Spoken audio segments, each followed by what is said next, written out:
বিভিন্ন ধরনের গান, ছোট গল্প, বড় গল্প, কবিতা ইত্যাদি নিয়ে আমাদের এই বিশেষ নিবেদন। আজ আমাদের উপস্থাপনার বিষয় হল ছুটি।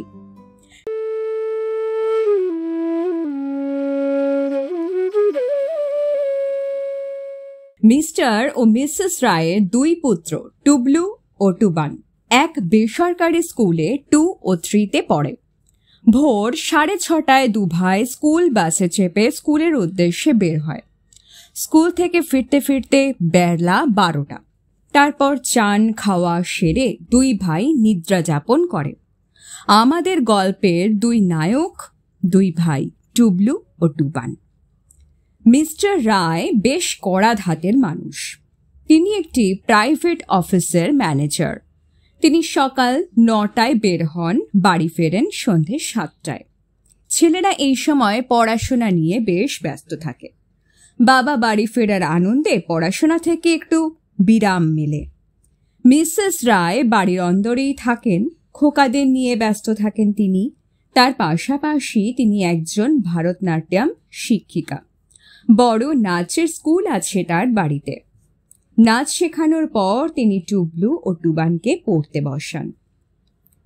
টুবলু ও টুবান পড়াশোনার পাশাপাশি ছবি আঁকা, সাঁতার কাটা, খেলাধুলা বিভিন্ন কিছু নিয়ে ব্যস্ত থাকে।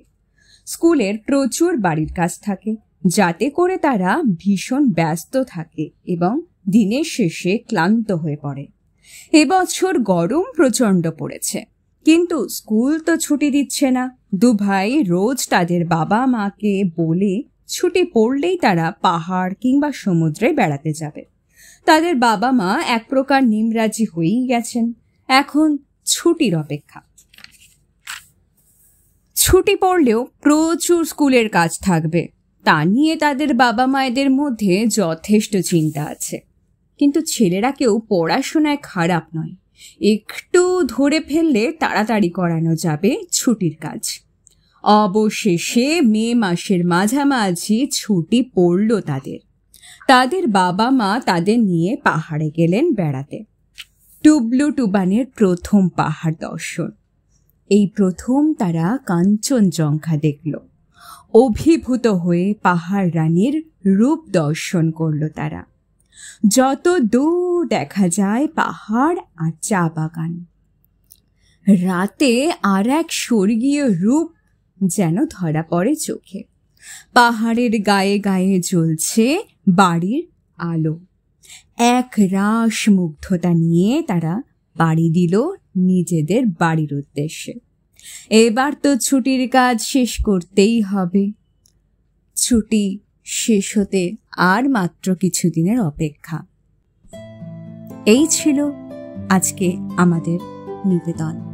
কেমন লাগলো জানাতে ভুলবেন না। গল্পটি ছোট বড় সকলকে নিয়েই লেখা।